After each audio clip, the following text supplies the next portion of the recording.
Bendiciones, bienvenidos a nuestro programa y continuamos el día de hoy con la introducción todavía de la Epístola a los Gálatas. Hemos estado tratando algunos puntos generales como las diferentes presiones que el cristianismo recibe externamente por las filosofías, los pensamientos, las religiones de cada lugar a donde se predica el Evangelio, pero la Epístola a los Gálatas se centra mucho más en el problema de los judaizantes. Ese problema es asunto de los más fuertes, pero yo quisiera que nosotros demos un paso más adelante para poder entender lo que Jesús nos enseña sobre la ley. La ley es la base del pueblo judaico y obviamente forma parte de la voluntad de Dios, así que creo que tenemos que entender esto porque nos puede confundir. Quisiera entrar de lleno a un punto que toca nuestro Señor Jesucristo en el Sermón del Monte. Y me parece que ahí nosotros tenemos una de las mejores formas de entender esto, una luz verdadera para comprender la ley. Dice en San Mateo 5:17 estas palabras: no piensen ustedes que he venido a anular la ley o a los profetas. No he venido a anularlos, sino a darles su cumplimiento. Me detengo aquí porque vine a analizar esta misma palabra, este mismo versículo, buscando un poco de luz en el original griego. Y la palabra que se usa aquí para darles su cumplimiento a la ley es la palabra plerosaio, de pleroma, de plenitud. Y esta palabra puede traducirse como completar, tal como se hizo ahí, o darle su sentido correcto, o cumplir, o perfeccionar. Ciertamente Jesús no vino a anular la ley, vino a darle su sentido correcto, vino a hablarnos a nosotros de lo importante que es para nuestra vida entender plenamente cómo Dios quiere que nosotros entendamos la ley.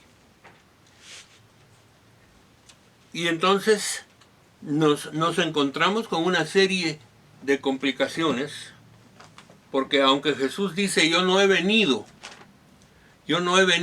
a anular ni la ley ni los profetas, después de que nos da el concepto de que Él vino a darle un sentido correcto a la ley, ciertamente no la anula, sino la perfecciona. Perfecciona especialmente el entendimiento que nosotros podamos tener de eso. Les voy a poner un ejemplo tomado del Evangelio de San Mateo, capítulo 5 y versículo 21 y siguientes. Después de que Jesús dice a qué ha venido, y no es anular la ley, sino a darle su correcto sentido, entonces dice, ustedes han oído que se dijo a sus antepasados, esto es la ley, no mates, y todo el que mate quedará sujeto al juicio del tribunal. Pero yo digo, aquí vienen las palabras de Jesús que son las cosas más fuertes. Yo digo que todo el que se enoje con su hermano quedará sujeto al juicio del tribunal. Es más, cualquiera que insulte a su hermano quedará sujeto al juicio del consejo. Y cualquiera que lo maldiga quedará sujeto al juicio del infierno. Quiero que ustedes entiendan algo. Jesús le hizo una transformación bastante fuerte a la ley del antiguo pacto. La ley simplemente dice no mates o no matarás, y el que mata quedará sujeto al juicio del tribunal. Okay, está bien eso, pero ¿cómo lo entendemos? Fíjense ustedes que nosotros entendemos el mensaje como matar, y si nosotros nos preguntamos, ¿hemos matado a alguien? Tal vez la mayoría va a responder, yo nunca he matado a nadie. Pero viene Jesús y agarra el mandato y lo interioriza, lo lleva para adentro y mira más las intenciones que los hechos. En tanto que la ley mira más los hechos que las intenciones, Jesús nos lleva a nosotros a considerar la intención. Y entonces aquí dice literalmente que el que se enoje contra su hermano es sujeto a juicio, igual que si hubiera matado. También dice que cualquiera que insulte a su hermano es sujeto a juicio. Y por supuesto el que maldiga a su hermano ya no es sujeto al juicio del tribunal, sino al juicio del infierno. Si ustedes se dan cuenta, ¿qué fue lo que hizo Jesús? Agarró la ley y la trajo hacia el corazón del hombre, porque yo puedo tener el deseo de matar a alguien, pero no lo hago. Pero en mi corazón puede haber esa situación tan complicada de querer hacer las cosas, pero por temor a que me hagan algo o lo que sea, a la cárcel, no lo hago. Pero lo que está diciendo Jesús es algo sumamente más importante. El problema no está en el hecho, el problema está en la intención del corazón. El odio, el maldecir, el hablar mal de otros, es como matarlos. Y entonces Jesús está diciéndonos, miren los aspectos de la ley, hay que entenderlos desde su raíz, no simplemente en sus hechos, porque los hechos ya son toda una obra desarrollada. Primero viene la intención, después viene el deseo, después viene ya la fuerza interna para hacerlo y después se ejecuta. Pero si desaparece la raíz, nunca va a haber un problema de eso. Lo mismo dice en cuanto al adulterio. El antiguo pacto dice no cometerás adulterio. Pero Jesús dijo, yo digo, cualquiera que mira a una mujer para desearla en su corazón, ya cometió adulterio con ella. La versión La Palabra de Dios para Todos dice aquí literalmente, el que mira a una mujer con el deseo de tener relaciones sexuales con ella, ya cometió adulterio. ¿Por qué? Otra vez, el punto es el deseo. El punto es lo que nace desde nuestro corazón, desde nuestro interior. Y Jesús nos mete a nosotros en una situación bastante fuerte, porque nos está llevando de la mano a entender que la ley no tiene tanto un efecto externo como un efecto interno. Es el plan de Dios, es lo que Dios quiere, que nosotros tengamos en nuestro interior, bien metido en nuestro interior, el corazón de las cosas que Dios nos reveló. A mí me llama mucho la atención porque cuando vamos a los profetas, a Jeremías y Ezequiel, que hablan del nuevo pacto, hablan literalmente que Dios nos va a dar un nuevo corazón, un espíritu nuevo y su Espíritu Santo. Pero dice, para que la ley esté guardada en nuestro corazón, que nazca de ahí. Es decir, Dios lo que está diciendo es vamos a eliminar las rencillas, los odios, los resentimientos, las raíces de amargura. Vamos a eliminar todas aquellas cosas que forman parte de un sistema interno que se va volviendo poco a poco más grande hasta que cometemos pecados graves. Yo me doy cuenta de lo importante de lo que Jesús está hablando. Porque cuando nosotros confrontamos las cosas, entonces la ley tiene otro sentido. Por eso podemos afirmar que hay una diferencia entre la ley, como se le ve en la Torá o en el Antiguo Pacto, y la ley como la ve Jesús. Porque Jesús lo que dice es, aquí hay que tenerlo en el fondo del corazón. Ustedes tienen que tener la voluntad de Dios metida adentro para ni siquiera estar pensando ni planeando algún mal. La realidad íntima de todo esto es que vamos a tener que confrontar con nuestros pensamientos, con nuestros deseos, con lo que nosotros queremos hacer, aunque no lo hagamos. Y tal vez ustedes, en este momento que yo estoy hablando, ustedes están haciendo una pregunta. Esto es imposible. Eso no lo podemos hacer. Yo ya traté, pero no pude. Permítanme decirles unas cuantas cosas. Volvemos otra vez a que estamos con la mentalidad de las cosas externas y no de las cosas internas. Voy a poner un ejemplo.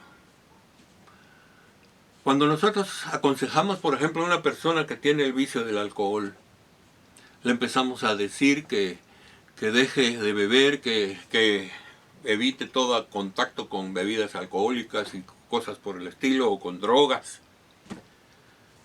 Y lo que le estamos diciendo es, mire, esfuércese por no hacer las cosas. Pero muy raras veces nosotros vemos el éxito de eso. ¿Por qué razón? Porque lo que le estamos quitando es lo que desea. Le estamos quitando algo que él quiere. Y el punto que Dios nos está diciendo es, hay que llegar al momento de no querer. El momento interno del propio corazón no me interesa.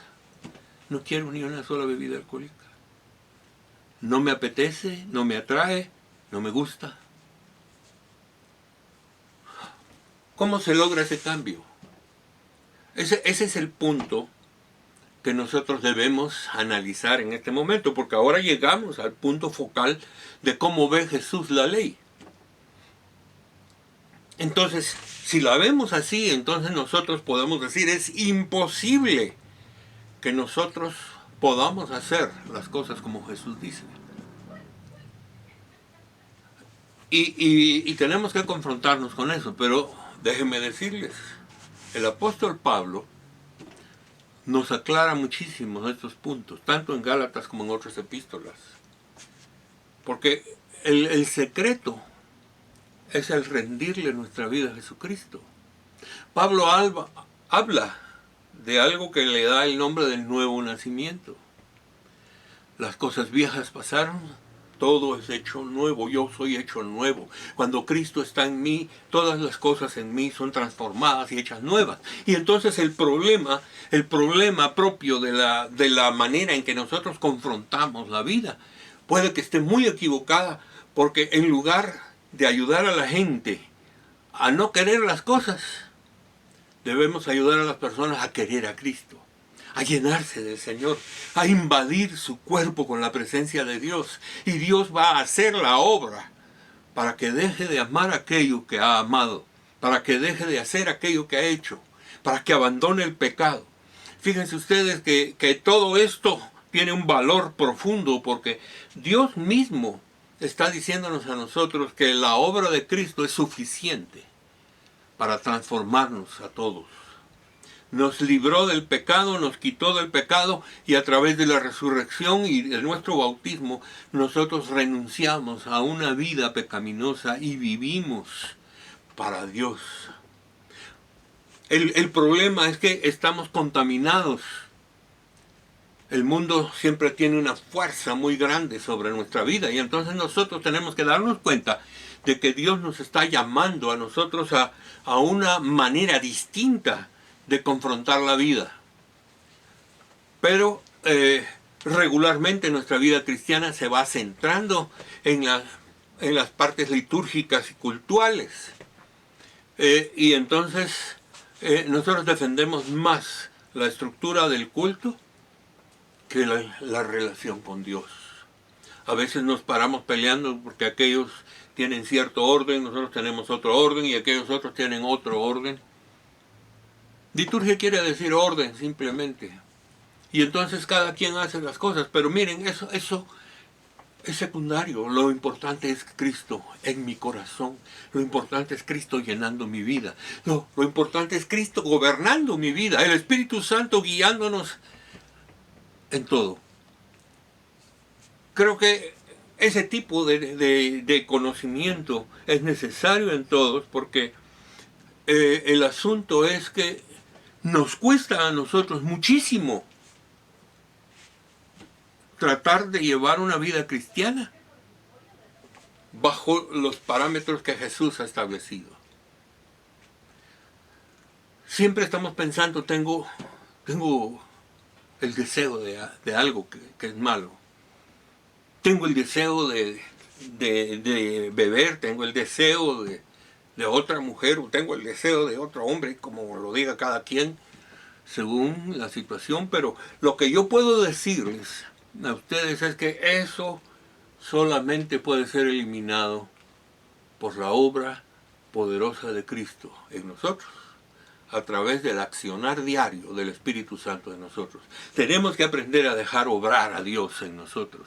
De lo contrario, vamos a seguir siendo esclavos. Venimos a Cristo, pero seguimos siendo esclavos de las costumbres y de las tradiciones y de los pecados y de las cosas externas, en lugar de pensar que la obra de Cristo es más importante adentro de nosotros, en nuestro espíritu y en nuestro corazón, que en otro lado. Por esta razón es que cuando se confronta el asunto de la ley y la gracia, nosotros tendremos que ver qué estamos pensando de la ley, qué estamos pensando de la gracia y cómo vamos a poder caminar juntos con este pensamiento. Este problema lleva no solo a los cristianos del primer siglo, sino a nosotros también, a un conflicto, porque nos cuesta entender que es Dios el Todopoderoso, no nosotros. Que Dios es el que cambia, Dios es el que renueva, Dios es el que transforma, Dios es el que hace nuestra vida totalmente distinta. Y nosotros tenemos que aprender a depender de Dios, no a depender de nuestras fuerzas. No quiero decir que no usemos las fuerzas, pero usémoslas en el nombre de Dios. Usémoslas para que el Señor trabaje a través de nosotros.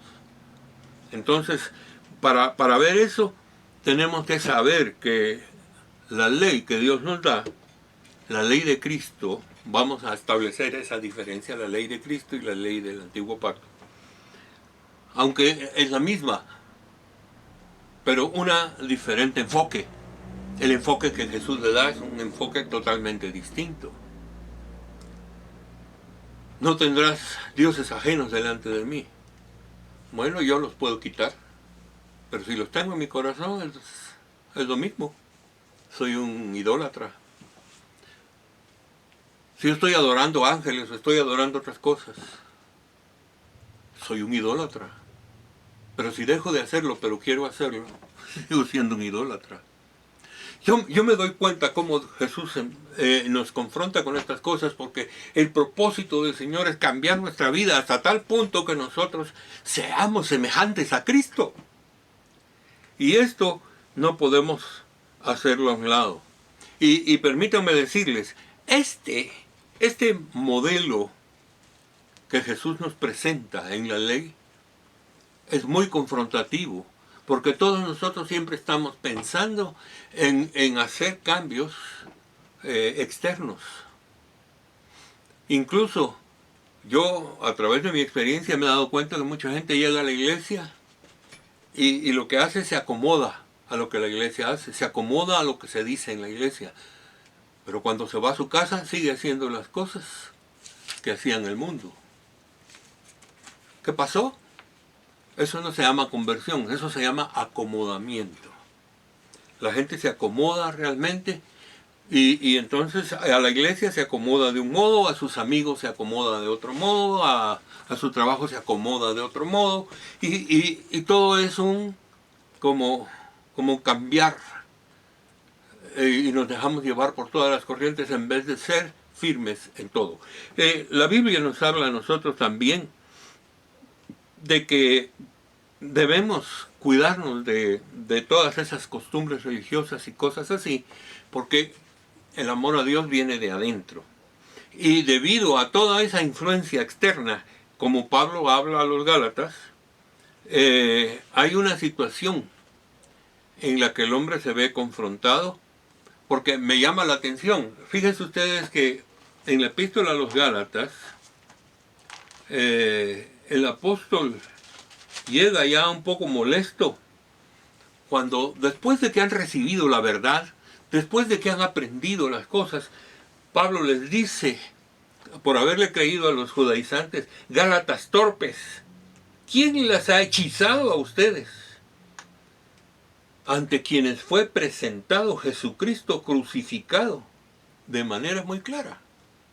¿Por qué abandonan la verdad y se regresan a las sombras? ¿Por qué abandonan lo que Dios dio y se van a otras cosas? Tengan cuidado con eso. Otras versiones usan palabras más fuertes. Gálatas tontos, torpes, estúpidos.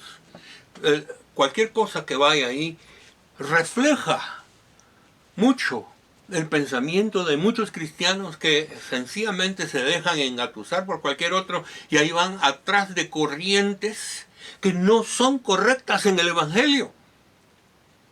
Por esa razón es que nosotros debemos ser fuertes y firmes en todo lo que Dios está haciendo. Jesús dijo que nosotros teníamos que cuidarnos porque debido a la fuerza del Evangelio íbamos a ser fuertemente sacudidos.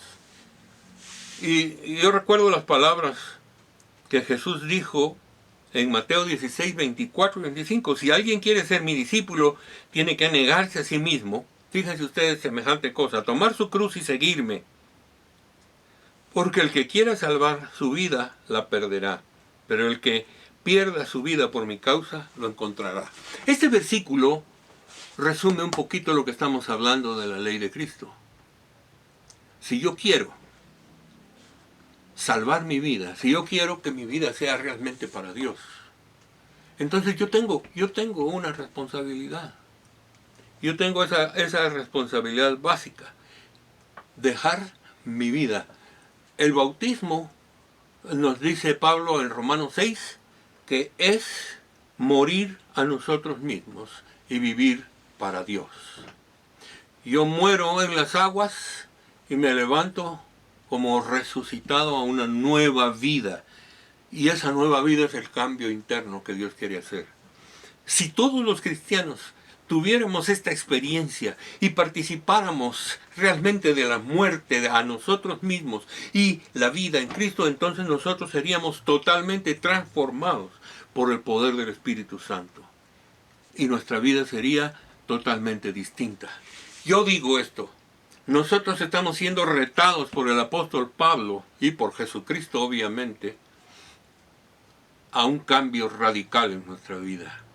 Hermanos, si nosotros sabemos la verdad, tenemos que aprender a vivirla, no simplemente oírla. Tenemos que hacer una transformación. Estamos viviendo bajo presiones serias. Estamos viviendo bajo la presión de una tremenda pandemia. Estamos viviendo bajo la presión de ciertas instituciones poderosas internacionales que quieren eliminar la familia, a Dios, a la iglesia y todo lo demás para crear un mundo totalmente ajeno a Dios. Es la hora de que nosotros digamos: Dios nos llamó a otra cosa. La verdad de Dios es diferente. La verdad de Dios es el cambio del ser humano para bien, para bendición y para fortaleza. Pero nosotros no hemos podido avanzar en esto. Yo quiero darle gracias a Dios por la oportunidad que tenemos de hablar este tipo de cosas. No importa si nos confrontan, no importa si nos sentimos atacados por la misma palabra de Dios. Pero si no sucede así, si nosotros no nos damos cuenta que estamos pecando en el momento mismo que estamos pensando en hacer las cosas externamente en lugar de un cambio interno, entonces nosotros mismos tenemos un reto de parte de Dios para que nuestra vida sea renovada, transformada y usada para la gloria de Dios. Hemos sido llamados por Él y yo creo que este es un asunto bien importante. Creo que Dios nos llama a ser firmes en esto. Y he usado este tiempo de hoy para que nosotros tengamos claro este punto y sepamos caminar como Dios quiere, porque nosotros ahora estamos siendo empujados a depender de nosotros mismos y de Dios. Nuestra vida tiene que esforzarse cada vez más para dejar que el Espíritu Santo tome el control de nuestros pensamientos, de nuestros sentimientos y de nuestras acciones. A Él sea la gloria por los siglos de los siglos. Amén y amén. Hasta nuestro próximo programa, mis hermanos.